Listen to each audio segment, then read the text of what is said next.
Adrian Wojnarowski and Charania are the only two NBA reporters that matter. So powerful, they each make more money than some NBA players. Woj, 54 years old, $7 million a year from ESPN. Shams, 29 years old, $2 million from The Athletic and FanDuel. But for that money, they have given up their entire lives. Shams sends around 500 texts and emails every day, averages 18 hours of screen time per day. That goes down to 12 hours on vacation.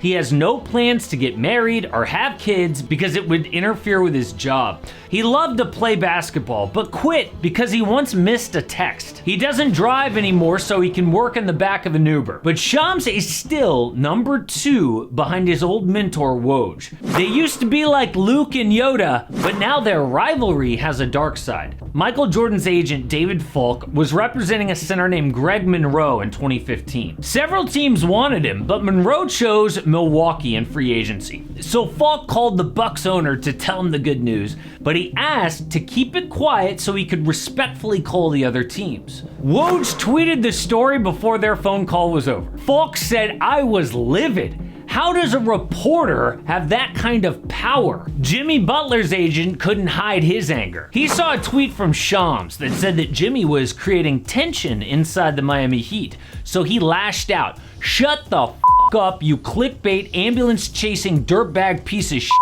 No one told you this because this is not reality." Why was he that mad? Because one tweet from Woj or Shams can set a narrative that follows a player his entire career. If they say you're a locker room problem or a difficult teammate, that could become who you are. But even though people hate Woj and Shams, they will go to any length to get them information. Front offices have shrunk the number of people who have access to information to try to keep it away from Woj and Shams. One GM said he once had the IT department check an employee's email to see if he'd been leaking. Sure enough, he was emailing Woj team secrets. Why are people risking their jobs to help Woj and Shams? Well, it's a secret that Woj discovered years earlier and taught Shams personally. But first, it is getting colder outside. I've got my trusty jacket that I've now worn several years in a row. But AM Hoops Jr. always needs new clothes. It's like these babies never stop growing. So I got him this new jacket. He's like, "Ooh, look at my jacket." I love my jacket. Yeah, it's nice to have a little extra money in your pocket thanks to Chime. Like fee-free overdraft up to $200, plus get paid up to 2 days early with direct deposit, all while managing your money on the go 24/7. That means you got more time and money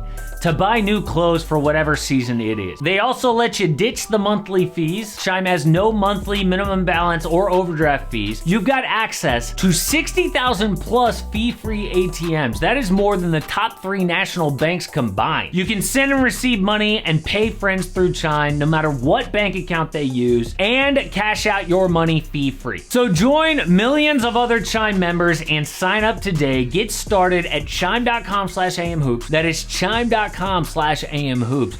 I have to read this next part legally. Let's see if I can get it in one try. Chime is a financial technology company, not a bank. Banking services and debit card provided by the Bancorp NA or Stride Bank NA, members FDIC. Eligibility requirements and overdraft limits apply. Access to direct deposits up to 2 days early. Depends on the timing of the submission of the payment file from the payer. Out-of-network ATM withdrawal fees may apply.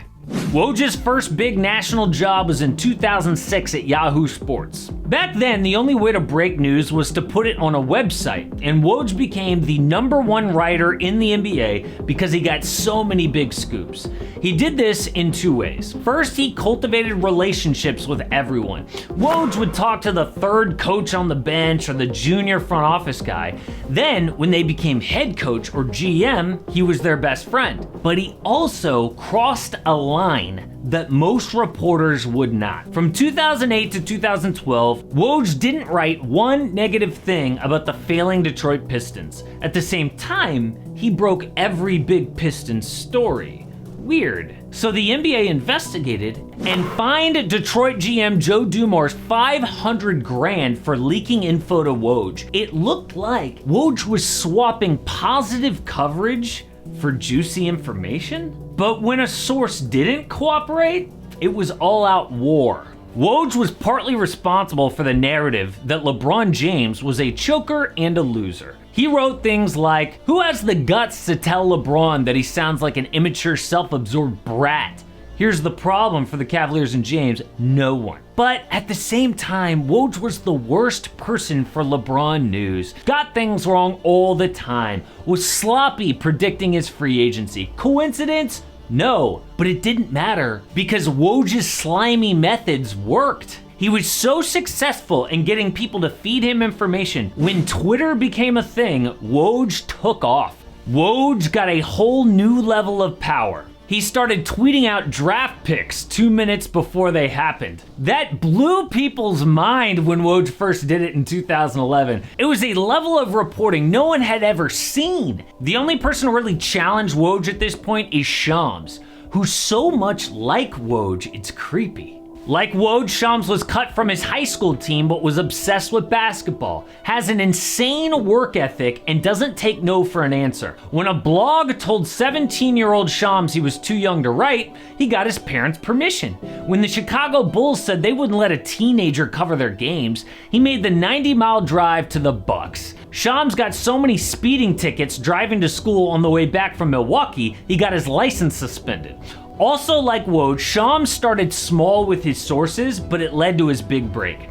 All his first stories were about G League contracts or 10-day deals. No one cared about those, but it was a good way to curry favor with agents. Then one day in 2014, at 19 years old, Shams was watching a movie when he got an email. It was from Luol Deng's agent. To thank him for covering all of his smaller clients, the agent told Shams first Deng was getting traded from the Bulls to the Cavs. He had a huge rush of adrenaline as he posted the news, and other reporters were stunned. How did this teenager just beat us to a huge NBA story? Woj himself tweeted, "Big time story break by the best young reporter in the business at Shams Charania." He has since deleted that tweet, but people were calling Shams Mini Woj and he embraced it. So in 2016, Woj convinced Yahoo to hire Shams while he was a junior in college. Woj introduced him to the biggest agents and execs in the league and predicted Shams would one day be the biggest newsbreaker in the NBA. But just 1 year later, Woj got a job offer from ESPN. It was a dream come true, and he convinced them to hire his entire team. The plan was for Shams to finish out the 1 year left on his Yahoo contract, then sign at ESPN. But in that year, without Woj, Shams took off. His younger agent and front office sources were getting bigger jobs. He was suddenly competing for the biggest news in the league. It turned out being a rival to Woj was good for business. An ex-ESPN employee says because Woj is so polarizing, it's an opening for Shams. If you don't like Woj, you talk to Shams. Woj is known for having sources among coaches and execs. Shams became known for agents and players like Kyrie Irving and James Harden. Now, they are the only two reporters that matter, and they use that power to get even more info. Teams will use them to get around tampering rules. A GM will tell Woj or Shams that they're interested in a player. That player will then hear about it and negotiate with the team. Another GM said he's asked Woj which coach he should hire and how to not get fleeced on trades. Woj or Shams will say, "Oh, don't get levered up on player X. He's not gonna get a new contract from his team anyway." They've even helped me avoid mistakes in terms of contract value or assets in trades. But if you get on their bad side, you don't get access to that valuable information, so GMs are dying to do them a favor. One reporter who has now quit the business said he was on the phone with Suns GM Ryan McDonough to confirm information on a big scoop he worked hard for. McDonough said, yeah, let me check on that and I'll call you back. A few minutes later, Woj broke the story. Then the GM texted back to confirm the news, only after Woj got his scoop. But the problem with that kind of friendly relationship with the people you cover is us fans don't know what's really true. For example, when James Harden just ditched Sixers practice and is in Houston, all Shams tweeted was James Harden did not attend Sixers practice today and is away due to a personal matter. I guess that's true, but we have no idea if Shams is sugarcoating the report to protect his source, James Harden. What is actually going on? We don't know. Back in the day, reporters would give us the real story no matter how ugly it was because they weren't buddies with the people they're covering. Now, as long as they get that Woj bomb about where the guy's gonna go in free agency, all the rest is just propaganda BS. So we have to go to places like YouTube to get like actual information, even when the story is ugly. I was wondering what is going on with Kai Jones. He's had a really concerning episode recently where he got cut